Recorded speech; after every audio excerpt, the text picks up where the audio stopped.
Hi everybody, this is Mr Duncan in England. How are you today? Are you okay? I hope so. Are you happy? I hope so. Here I am back again with you all for another peep into my bulging email box.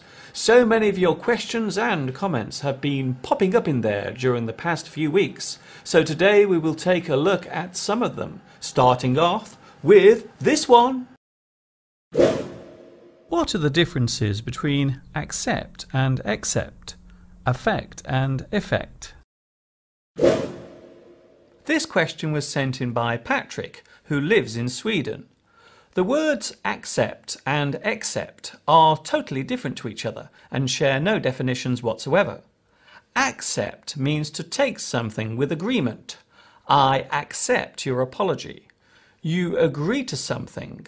I accept your new rules and will follow them. You agree with something. I accept your opinion. To receive something given to you as a reward or prize. He accepted his prize. To allow someone to join a group. She was accepted by the university. Except means apart from or but.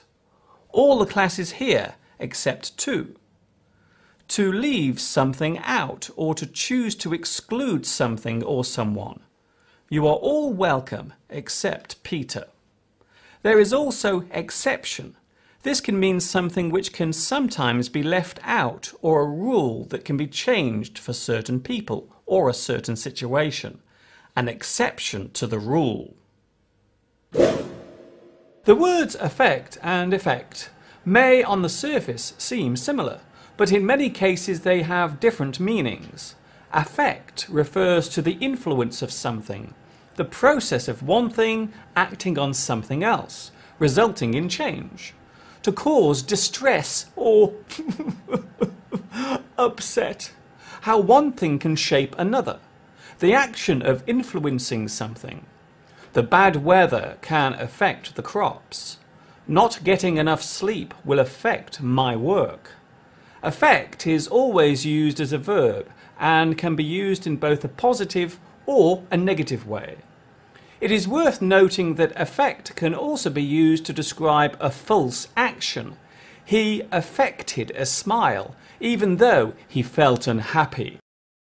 The word affect often relates to the outcome of an action, what happens as a result of one thing or more occurring. It can express the result of the cause. One thing has an effect on another. A special effect is a visual action done in a spectacular or entertaining way. For example, a special effect in a movie. Effect can be a noun or verb. The lights used on a stage are the effects. You can be effective, which means able, useful, or successful. Effects can mean your personal belongings. Your clothing and other items can be your personal effects. A nice email. I have received a nice email from Ephenia Raquana, who lives in Venezuela. Have I pronounced your name correctly? I hope so. Ephenia writes to tell me that the way in which I teach English is very surprising. Well, I hope by that you mean a nice surprise. Ephenia has no direct question to ask, but instead would like a special hello. So, a big hello to Ephenia and, of course, all those watching in Venezuela. More nice emails. I love reading your messages, and I have received many nice emails from students watching all over the world. The latest of which come from Diana in Romania, Furkani in Afghanistan, Diego in Brazil, Nguyen Van Tan in Vietnam, Theda in Cambodia, Asan in Pakistan, and Timothy in Hong Kong. To all of you, I would like to send a special hello and good luck with your studies. I would also like to say a special thank you to Vicky Lau, a regular viewer of my lessons, who sent me this lovely drawing for my birthday, all the way from Mexico.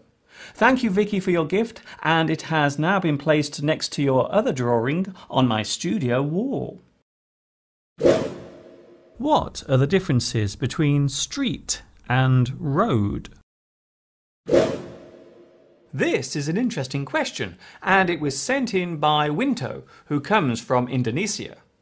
Generally speaking, a street is narrower than a road. It is often seen as less busy, with not so much traffic. Having said that, we can use other words to describe the nature of a street. So a street can be busy or crowded, while a road can be quiet and deserted.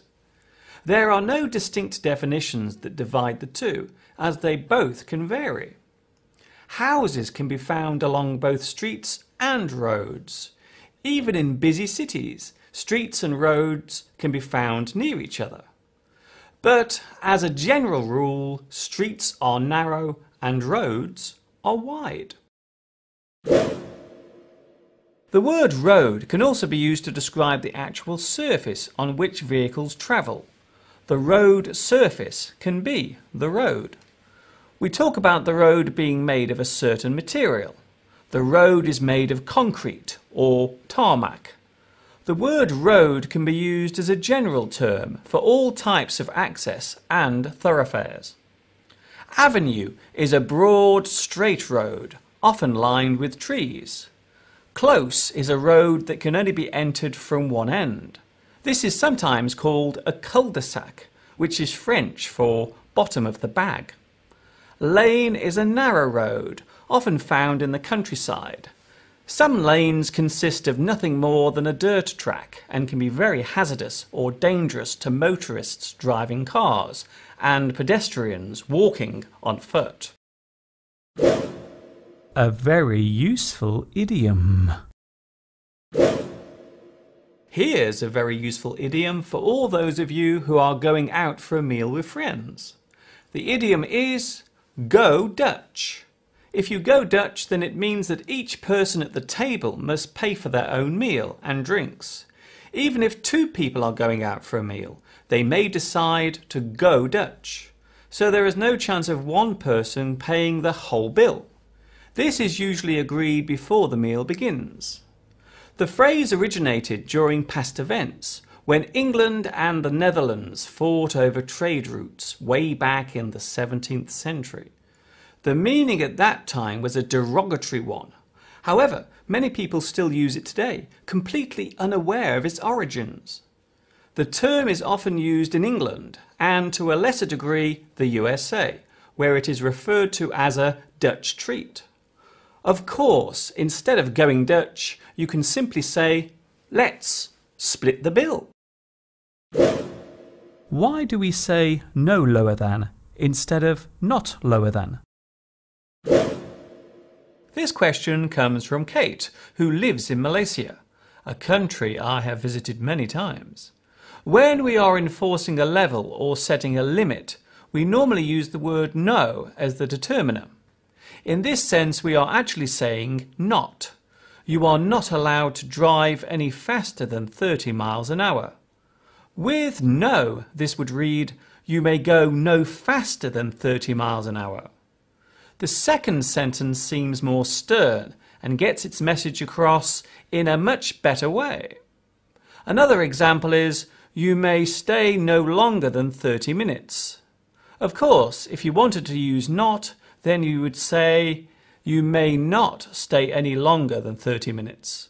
So both no and not may be used, but with a different syntax or word structure. In this situation, it is all down to the rules of grammar. Having said that, we can use not to express a surprisingly small quantity. The car had stopped not a foot from the cliff edge. It's that time again.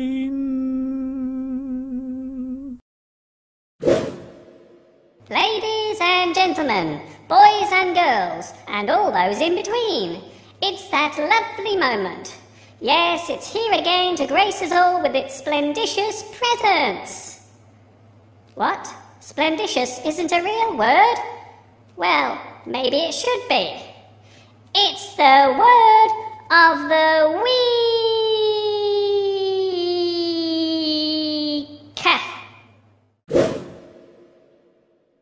This week's word is malevolent. This is an adjective which means to do something in a mean or nasty way, to show spite or unkindness through an action, to have a wicked or unkind presence. Malevolence, to show spite, to do something that causes upset or distress. Synonyms of malevolent include malicious, mean, nasty, spiteful, wicked. The opposite of malevolent is benevolent. How do I become a good listener? This question comes from the Duan man who lives in Vietnam. I would like to say that there is an easy answer to your question, but sadly there is not. What I can say is that listening is a skill. In fact, most of the things we do to live and survive are in fact skills. From the very moment you wake up, you are utilizing all the things you have learned to do. Tying your shoes, making breakfast, driving your car, riding your bike. Be they small or large, they are skills. Planning your day, arranging your time, understanding the needs of others, making decisions. These are all skills. When it comes to learning English, or anything for that matter, the most important thing you need is the ability to concentrate. You need to listen carefully to what is being said. Learning is all about familiarizing yourself, but do not make the mistake of trying to learn too much too soon. Get used to testing yourself. For example, listen to one of my lessons, write down what you hear, then compare what you have written down with the words I said. You can do this as many times as you want with the same lesson. The more you listen, then the more you become used to listening, and hopefully the more you will understand. Remember, after you have learned to drive a car, you don't just drive along the same road you learned on. You develop the skill and then use it in other situations. This is how you develop your listening. It is a skill that over time anyone can master. Almost time to say goodbye. Before I pack my things up and skedaddle out of here, I would like to say a special hello to all those of you who sent messages to me through Facebook for my recent birthday. I was very moved by your kind wishes and I did read every single one of them. Also a big hi to those who have subscribed to my channel here on YouTube and joined me on Facebook. A great big sparkly special hello to you all. It is time for me to leave you, but I will be back again very soon with more lessons and of course more of your questions and comments right here on Ask Mr Duncan. Thank you for watching me answering you. This is Mr Duncan in England saying ta-ta for now.